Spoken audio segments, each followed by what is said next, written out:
Hello friends, मेरा नाम तुषार गुजराती है और मैं आप सभी का स्वागत करता हूँ मेरे इस यूट्यूब चैनल पे। और आज हम देखेंगे स्टेनलेस स्टील के बारे में, जो कि बहुत ही इम्पोर्टेंट टॉपिक है अलॉय स्टील का। सो हम स्टार्ट करते हैं स्टेनलेस स्टील के साथ में। सो स्टेनलेस स्टील होता क्या है basically? This steels have high corrosion resistance. ये जो स्टील होते हैं इनका करोजन रेजिस्टेंस हाई होता है और वो hence do not crore under normal environmental condition. और जो भी नॉर्मल एनवायरमेंटल कंडीशन होती है उसमें वो करोजन नहीं होता है उसका। They are free from stains. यहाँ पे स्टेन का मतलब क्या होता है? जंग होता है, जो कि आप देखते हैं स्टील के ऊपर जंग चढ़ जाता है। सो स्टेनलेस मतलब करोजनलेस स्टील होता है जिसमें करोजन रेजिस्टेंस अच्छा होता है। सो इसे क्या कहते हैं हम? Stainless steel. So the high corrosion resistance of stainless steel is due to what? Presence of alloying element namely chromium। इसमें एक कंपाउंड होता है, alloying element होता है जिसे हम कहते हैं क्रोमियम, जिसकी वजह से हमें corrosion resistance हाई मिलता है। We get high corrosion resistance when chromium is present in excess of 13%। 13% से ज़्यादा होना चाहिए। जब क्रोमियम 13% से ज़्यादा होता है वो क्या करता है? It forms a thin film of chromium oxide. Chromium oxide की थिन फिल्म बन जाती है। Is formed on the surface that is expose to air. जो भी स्टील का सरफेस है जो हम एक्सपोज करते हैं एयर को, सो एयर के साथ में रिएक्ट होके क्रोमियम क्या बनाता है? क्रोमियम ऑक्साइड फॉर्म करता है। Thin film of chromium oxide is formed. This film restricts, ये जो फिल्म बन जाती है, this film restricts any further oxidation, rust, corrosion of the inner layer of the steel. अभी ये जो सरफेस के ऊपर थीन लेयर बन चुका है क्रोमियम ऑक्साइड का, वो क्या करता है? It avoids further corrosion of the inner layer of the steel. जो भी इनर लेयर ऑफ स्टील है वो वैसा के वैसा ही रहता है, उसका ज़्यादा करोजन नहीं हो जाता है। इसके कारण स्टेनलेस स्टील का करोजन रेजिस्टेंस अच्छा है। So chromium in steel also combines with carbon to form complex chromium carbide. So जो भी क्रोमियम है स्टील के अंदर, वो कार्बन के साथ में भी कुछ कंबाइन हो जाता है और it forms chromium carbide also. So chromium carbide भी फॉर्म हो जाता है। So hence it needs ensure that the amount of chromium in the steel in the solid solution form is about 13%। सो जो भी क्रोमियम है जो सॉलिड सॉल्यूशन फॉर्म करता है स्टील के साथ में, सो वो कितना होना चाहिए? कम से कम 13% होना चाहिए, 13% या उससे ज़्यादा होना चाहिए। अगर 13% से ऊपर क्रोमियम होगा तभी आपको अच्छा करोजन रेजिस्टेंस मिल पाएगा। सो आपको ये ध्यान में रखने का है, 13% is the requirement of the chromium in the steel in the solid solution. ठीक है। सो इसके अलावा भी हम ऐड करते हैं स्टील में, we add molybdenum and nickel also. So nickel क्या करता है? Nickel improve stability of austenite at room temperature. So इससे क्या होता है? ऑस्टेनेट स्टेबलाइजर हो जाता है। ऑस्टेनेट स्टेबलाइजर और फेरेट स्टेबलाइजर हमने देखा था पिछले वीडियो में। सो निकेल क्या करता है? इट ऑस्टेनेट को स्टेबलाइज करता है। सो उससे क्या होता है? It making the steel ductile and improves impact strength. Austenite stable हो जाता है, इसका मतलब क्या? ऑस्टेनेट रूम टेम्परेचर पे मिलता है हमें, और ऑस्टेनेट कैसा है? सॉफ्ट फेज है, इसके कारण हमें क्या मिलता है? स्टील डक्टाइल मिलता है और उसकी इम्पैक्ट स्ट्रेंथ बढ़ जाती है। सो ये कैसे होता है? निकेल से होता है। और इसके अलावा भी हम ऐड करते हैं molybdenum. Molybdenum also supports high corrosion resistance. So molybdenum भी एक ऐसा एलिमेंट है जो कि करोजन रेजिस्टेंस बढ़ाता है। सो हम ये ऐड करते हैं। So stainless steel are used for both corrosion and heat resisting applications. So जो भी हीट रेजिस्टिंग एप्लीकेशन है उसको भी, उसके लिए भी हम स्टेनलेस स्टील यूज करते हैं। सो आप यहाँ पे देखेंगे there are three numeral numbering system used for identifying stainless steel. Stainless steel के लिए 3 नंबर डेजिग्नेशन है। यहाँ पे आप देख सकते थे 2x6 है, 3x6, 4x6, 4x6, 5x6। मतलब ये सीरीज है स्टील की। 200, 201, 205, 210, 310, 410। सो ये नंबर है सीरीज के। सो आप देख सकते हैं। सो 200 एंड 300 जो है, पहले दो है 200x and 2x6 and 3x6, वो कौन सी है? ऑस्टेनेट सीरीज है, ऑस्टेनेट, बोथ आर ऑस्टेनेट। और उसमें कौन कौन से अलॉइंग एलिमेंट ऐड होते हैं? Chromium, nickel and manganese. Chromium, nickel, manganese add होता है। और उसकी प्रॉपर्टी क्या है? That is non hardenable and non magnetic. ठीक है, बिकॉज हमें रूम टेम्परेचर पे ऑस्टेनेट मिलता है, सो उसको हम हार्डन नहीं कर सकते। सो इसलिए वो नॉन हार्डनेबल है और नॉन मैग्नेटिक है। और 3x6 कौन सा है, 3x6 में ऐड करते हैं हम क्रोमियम और निकेल ऐड करते हैं, which is again non hardenable and non magnetic, both are austenitic series. उसके बाद में 4x6 सीरीज है, 4x6, इसमें क्या क्या ऐड करते हैं हम, क्रोमियम होता है और वो हार्डनेबल है बिकॉज हम उसका मार्टेनसाइट में कन्वर्जन कर सकते हैं, it is martensitic and it is also magnetic also. So इसमें हम मार्टेनसाइट फेज मिलता है, इसलिए वो हार्डनेबल है। सो ये 4x6 सीरीज है। 4x6 में भी कुछ ऐसे स्टील्स है जो कि फेराइटिक है, those are ferritic, they are chromium based as well as hardenable and magnetic. So ferritic है 4x6 में कुछ कुछ, और 5x6 है उसमें क्रोमियम की मात्रा कम होती है, they are low chromium steels but they are heat resisting steels, those can be used for heat resisting applications. So अभी आपको इससे पता चल गया होगा कि हमारे पास तीन टाइप है इंपॉर्टेंट, एक है austenitic, second one is martensitic and third one is ferritic. So ये हम देखेंगे one by one next. So this is classification of stainless steel based on microstructure। Microstructure से हम देख सकते हैं यहाँ पे स्टेनलेस स्टील के टाइप्स। सो पहला टाइप यहाँ पे है ऑस्टेनेटिक, उसे हम क्या कहते हैं, ग्रुप सी कहते हैं, that is austenitic but it is group C. हमने अभी भी देखा ऑस्टेनेटिक कैसा होता है। सो ऑस्टेनेटिक स्टेनलेस स्टील में क्या क्या होता है, it has carbon percentage from 0.03 to 0.25%, as well as chromium होता है उसमें 16 टू 26% क्रोमियम होता है, और एज वेल एज हम उसमें ऐड करते हैं निकल भी ऐड करते हैं 3.5 टू 22%, और उसमें कभी कभी मैंगनीज भी ऐड होता है, मैंगनीज भी ऐड कर सकते हैं। सो ये जो स्टील है, ये स्टील कैसा है, अभी इसमें हम ऐड करते हैं निकल और मैंगनीज ऐड करते हैं। So nickel and manganese are austenite stabilizers, वो ऑस्टेनेट स्टेबलाइजर्स है।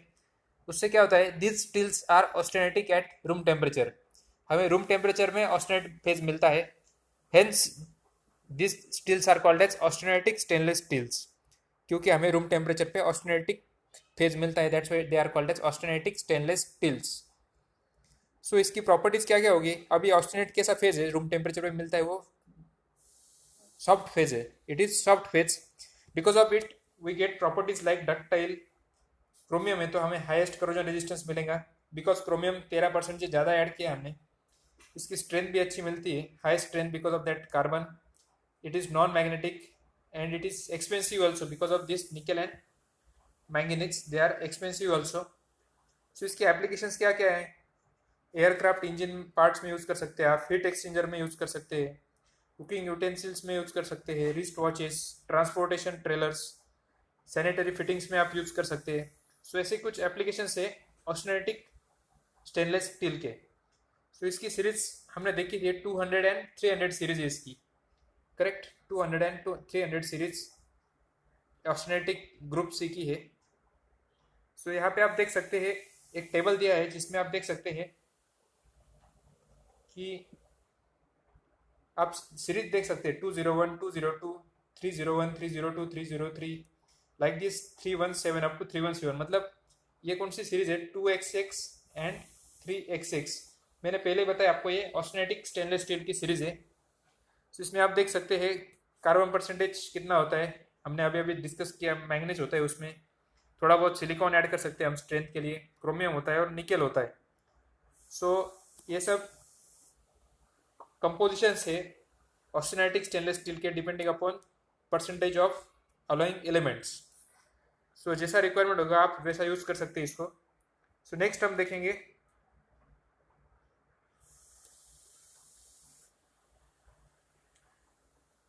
Second type is ferritic stainless steel.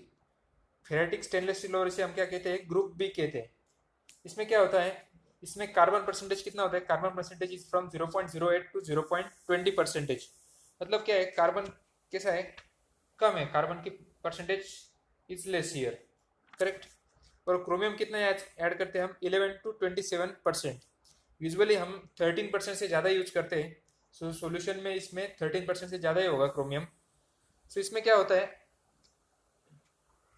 जो भी हम क्रोमियम ऐड करते हैं, सो इस क्रोमियम के कारण क्या होता है, यहाँ पे फेराइट का स्टेबलाइजेशन होता है, because chromium is ferrite stabiliser. अगर आप क्रोमियम को ये रेंज में ऐड करते हैं, अगर 13% से ज़्यादा ऐड करते हैं तो क्या होता है, क्रोमियम फेराइट को स्टेबलाइज करता है। तो इसलिए इसे हम क्या कहते हैं, फेराइटिक स्टेनलेस स्टील। इससे क्या होता है, हमें रूम टेम्परेचर से लेकर हायर टेम्परेचर तक हमें क्या मिलता है, फेराइट फेज ही मिलता है। हमें रूम टेम्परेचर पे भी फेराइट मिलेगा, हायर टेम्परेचर भी फेराइट मिलेगा। इसके कारण इसे हम क्या कहते हैं, फेराइटिक स्टेनलेस स्टील। इसमें हम निकेल और मैंगनीज ने ऐड कर रहे हैं। निकेल और मैंगनीज हमने ग्रुप सी में ऐड किया था, इसलिए वो वहाँ पे ऑस्टेनेट फेज जनरेट हुआ था। यहाँ पे हम केवल क्रोमियम ऐड कर रहे हैं, इसलिए यहाँ पे हमें फेराइट फेज मिलेगा केवल, that is called as group B. So हमें फेराइट मिलता है रूम टेम्परेचर पे और हायर टेम्परेचर में। तो इसके लिए हम इसका हार्डनिंग भी नहीं कर सकते। हार्डनिंग कौन से फेज का करते हैं हम, we can do hardening of austenite phase, correct. यहाँ पे ऑस्टेनेट फेज नहीं, यहाँ पे फेराइट फेज है, इसलिए इसका हार्डनिंग भी नहीं हो सकता है। By doing martensite transformation हम जो करते हैं वो हम नहीं कर सकते, because of absence of austenite phase at any temperature. यहाँ पे ऑस्टेनेट है ही नहीं। सो दिस स्टील्स आर, अगर हमें हार्डनिंग करने का है तो हम कुछ कोल्ड वर्किंग करेंगे, उसमें कोल्ड वर्किंग या अनलिंग को जाएंगे, अनलिंग करेंगे, उससे हम उसका हार्डनिंग कर सकते हैं, ठीक है। So they are non hardenable, soft and ductile and malleable भी है, वो मैग्नेटिक है। So they are non hardenable, soft, ductile, corrosion resistant chromium है उसमें, और वो मैग्नेटिक है because of that ferrite phase, ठीक है। फेराइट आपको पता ही होगा, अगर आपने आयन कार्बाइड डायग्राम पढ़ी होगी तो उसमें वो कैसा होता है, मैग्नेटिक होता है। ऑस्टेनेट फेज नॉन मैग्नेटिक हो जाता है। सो ये प्रॉपर्टीज आपको पता होनी चाहिए। और हमने देखा था कि ये 400 सीरीज में आता है। देखेंगे हम नेक्स्ट इसके एप्लीकेशंस क्या क्या हो सकते हैं फिर according to this properties. Combustion chamber में आप यूज कर सकते हैं, लाइनिंग फॉर पेट्रोलियम इंडस्ट्री में यूज कर सकते हैं आप, furnace parts, nozzles, gas burners, screws and fittings, vessels and chemical industry में आप यूज कर सकते हैं, because of this soft ductile corrosion resistance property as well as magnetic property इसका। इसलिए आप फर्नेस पार्ट्स में भी यूज कर सकते हैं, नोजल्स में भी यूज कर सकते हैं। So this is also one of the important steel is there.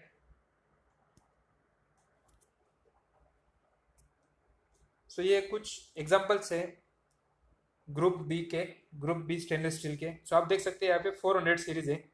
ये जो 405, 430, 438, 442, 446, दीज आर ऑल 400 सीरीज।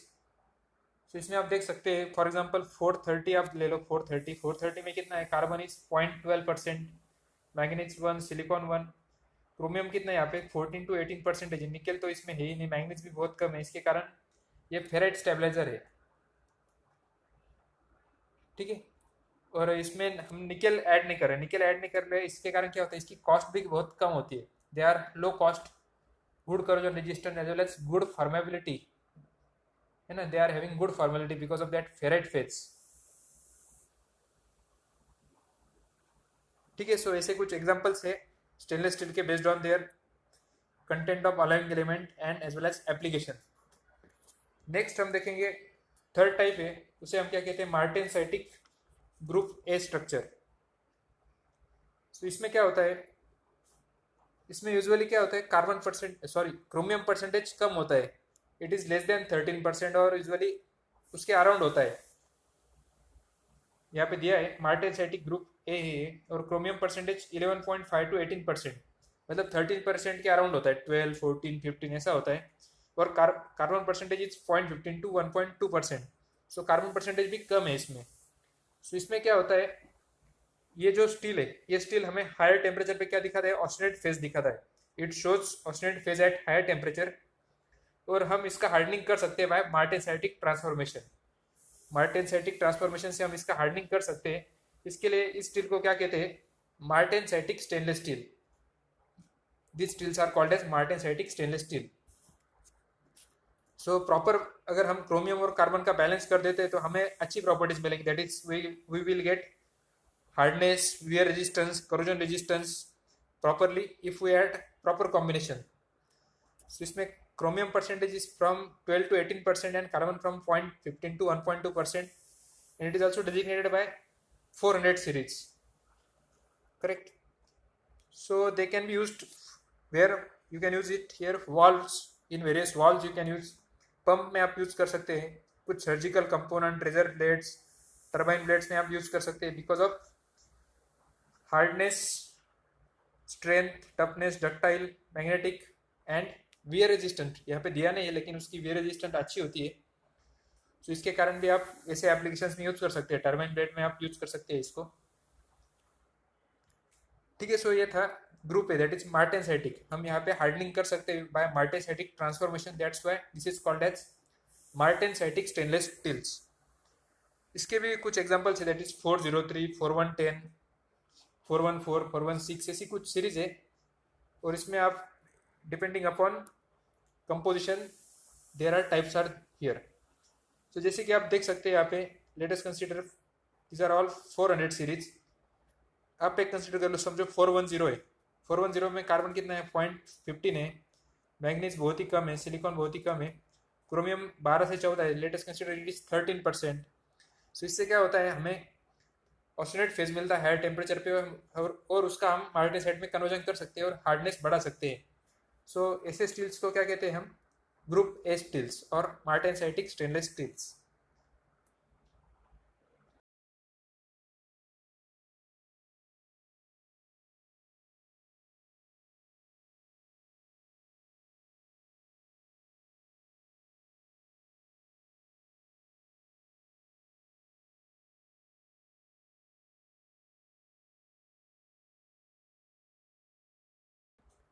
यहाँ पे और एक classification, that is called as precipitation हार्डनेबल।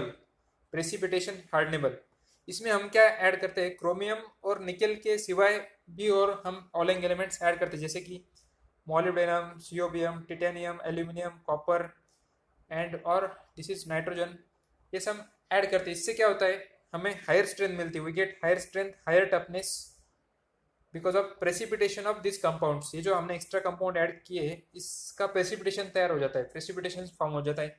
जैसे कि निकेल, निकेल रिएक्ट होता है एल्यूमिनियम के साथ में और इट फॉर्म्स निकेल, एक कंपाउंड बनाता है, और ये कंपाउंड जो है वो स्ट्रॉन्ग रहता है, it maintains its strength at higher temperatures up to 550 degree Celsius.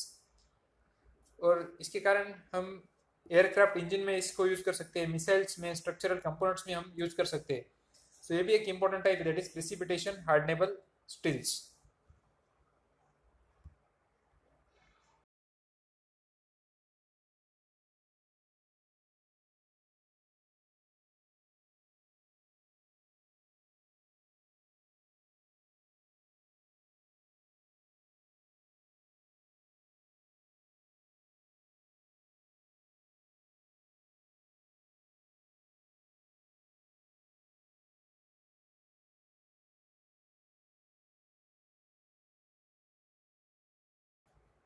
अभी हम और एक प्रॉपर्टी देखेंगे स्टेनलेस स्टील का, जिसमें क्या होता है, सेंसिटाइजेशन होता है। सेंसिटाइजेशन का मतलब क्या है, कार्बाइड प्रेसिपिटेशन होता है। क्या होता है, कार्बाइड प्रेसिपिटेशन होता है। So let us consider here 18 stainless steel, जिसमें 18% क्रोमियम है और 8% निकेल है। सो अगर हम इसका इक्विलिब्रियम स्ट्रक्चर देखेंगे स्टेनलेस स्टील का, तो हमें क्या दिखता है उसमें, alpha, gamma and chromium carbides मिलते हैं हमें उसमें, that is ferrite, austenite and chromium carbide मिलते हैं। अगर हम ये स्टेनलेस स्टील को रैपिडली कूल करेंगे, अगर हम रैपिडली कूल करेंगे तो हमें सिर्फ गैमा मिलेगा, गैमा मीन्स ऑक्सीनेट। सो एक कौन सा टाइप है, this is group C type, that is austenitic stainless steel, will get, if you rapidly cool it then you will get only gamma. So if this austenitic stainless steel is heated between 500 to 800 degree Celsius, अगर हम इस steel को 500 से 800 degree Celsius में heat करेंगे for some time period, तब क्या होगा, कार्बाइड्स फॉर्म होंगे, क्रोमियम के कार्बाइड्स फॉर्म होंगे, that is FeCr4C, chromium carbides form होंगे। कहाँ पे फॉर्म होंगे वो, along the grain boundaries, grain boundary पे वो फॉर्म होंगे। Chromium carbides will get formed or precipitated along the grain boundaries. These carbides are rich in chromium. इसमें chromium बहुत ज़्यादा होता है, that is more than 70% chromium होता है। सो ये क्रोमियम कहाँ से आता है, इतना ज़्यादा क्रोमियम कहाँ से आता है, this chromium is taken from the adjacent regions of the carbide. जहाँ पे क्रोमियम कार्बाइड बना है उसके आजू बाजू से क्या होता है, वो क्रोमियम इकट्ठा कर लेता है, क्रोमियम लेके कार्बाइड फॉर्म करता है। So hence chromium content goes below 13%, below the minimum requirement for good corrosion resistance. इससे क्या होता है, जो आजू बाजू का एरिया वहाँ पे क्रोमियम कम हो जाता है, बिलो 13% हो जाता है, below the minimum requirement for good corrosion resistance. The area in which chromium is depleted become anodic with respect to the other higher chromium areas and still gets corroded. इससे क्या होता है, जो आजू बाजू का एरिया जहाँ पे क्रोमियम अब कम हो गया है वो एनोडिक हो जाता है as compare to that chromium carbide region. उससे क्या होता है, ये आजू बाजू का एरिया जो है वो करोजन होता है उसका, steel gets corroded in that area because of less chromium. So precipitation of chromium carbide makes the steel sensitive to intergranular corrosion. इससे क्या होता है, इंटरग्रैनुलर करोजन होता है. Hence the precipitation of carbide along the grain boundaries is known as sensitization. इसलिए जो भी grain boundaries होते हैं जहाँ पे ग्रेन बाउंड्री पे कार्बाइड्स फॉर्म होते हैं, इसे हम क्या कहते हैं, सेंसिटाइजेशन कहते हैं. बिकॉज ऑफ दिस क्या होता है, वहाँ पे इंटरग्रैनुलर करोजन होता है. ठीक है. सो यहाँ पे आप देख सकते हैं द रिडक्शन. यहाँ पे आप देख सकते हैं कि ये grain boundary, for example this is grain boundary, और यहाँ पे क्या होता है, कार्बाइड फॉर्म होते हैं, क्रोमियम कार्बाइड फॉर्म होता है, और वो कार्बन कहाँ से लेता है, यहाँ से लेता है, उसके साइड से. सो यहाँ पे ये साइड पे क्या होता है,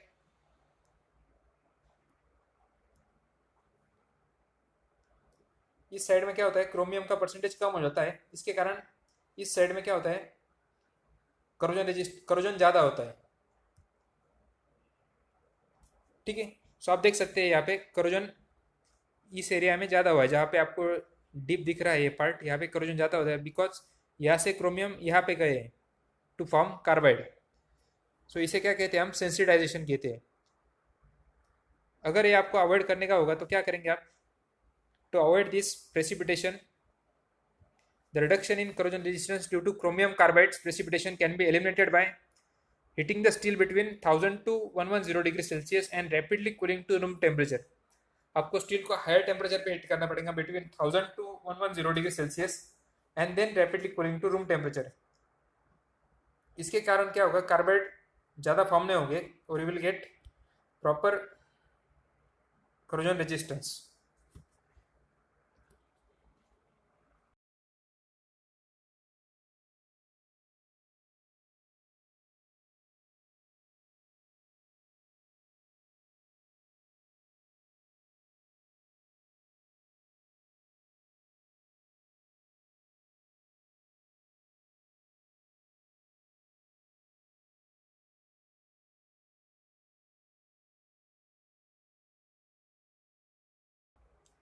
यहाँ पे और एक टर्म है that is called as weld decay which is based on again sensitization. आपने अभी अभी पढ़ा कि इंटरग्रेनुलर करोजन होता है ड्यूरिंग वेल्डिंग.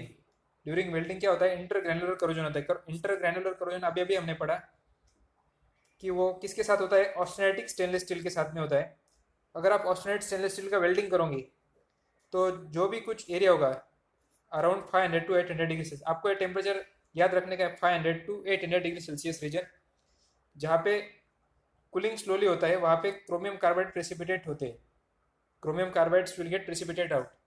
समझो आप वेल्डिंग कर रहे हैं ऑस्टेनेट स्टेनलेस स्टील का, तो क्या होगा, जब वेल्डिंग करते हैं आप, तब जहाँ पे वेल्डिंग करते हैं आप उस जगह पे टेम्परेचर ज़्यादा होगा. There temperature will be over 1000 और 1500 डिग्री सेल्सियस. सो जहाँ पे एग्जैक्टली आप वेल्डिंग करते हैं वो एरिया फास्ट कूल हो जाता है और वहाँ पे क्रोमियम कार्बाइड नहीं बनते. लेकिन उसके आजू बाजू का जो रीजन है, नियर बाय रीजन जो है, वहाँ पे टेम्परेचर कम होता है. और जिस जगह पे टेम्परेचर इस रेंज में होगा 500 टू 800 डिग्री सेल्सियस, वहाँ पे क्या होता है, क्रोमियम कार्बाइड्स प्रेसिपिटेट होते हैं. So during welding of austenite steel the temperature near the welding is high. जहाँ पे वेल्डिंग कर रहे हैं वहाँ पे टेम्परेचर हाई होता है, हेंस इट कूल्स फास्ट, इसलिए वो फास्ट कूल होता है, thus suppressing the separation of chromium carbide. इसके लिए वहाँ पे क्रोमियम कार्बाइड ज़्यादा फॉर्म नहीं होते. But at some distance away from the weld, वो वेल्डिंग के पॉइंट से थोड़ा सा दूर जाके temperature is in the range of 500 to 800 degree Celsius, और वहाँ पे क्या होता है, क्रोमियम कार्बाइड प्रेसिपिटेट होता है. और ये रीजन क्या होता है, फिर करोजन होता है उसका बाय इंटरग्रेनुलर करोजन, जैसे कि हमने पढ़ा अभी सेंसिटाइजेशन में. सो बिकॉज ऑफ दिस वहाँ पे इंटरग्रैनुलर करोजन होता है. So weld decay can be avoided by following techniques. यहाँ पे कुछ टेक्निक्स है जिससे हम वेल्ड डीके अवॉइड कर सकते हैं. Use fast cooling rates in regions away from weld. Welding जहाँ पे कर रहे हैं उसके आजू बाजू का रीजन आप फास्ट कूल कर दो. Second one is use low carbon steel so that overall amount of carbide are reduced. Low carbon steel use करो जिससे क्या होगा कि कार्बाइड कम फॉर्म होंगे. Use fine grain steel since fine grain increases the grain boundary area reducing the precipitation rate. So आप क्या कीजिए, फाइन ग्रेन के स्टील यूज कीजिए जिससे क्या होगा, ग्रेन बाउंड्री एरिया कम होगा और प्रेसिपिटेशन रेट कम होगा. और either you can use ferrite forming elements in austenitic steel such as silicon, molybdenum, tungsten, vanadium etcetera, जिससे क्या होगा, फेरेट फेस फॉर्म होगा और उसके कारण कार्बाइड्स कम फॉर्म होंगे. सो ऐसे कुछ है जिससे आप वेल्ड डिके कम कर सकते हैं. These are some techniques to avoid weld decay.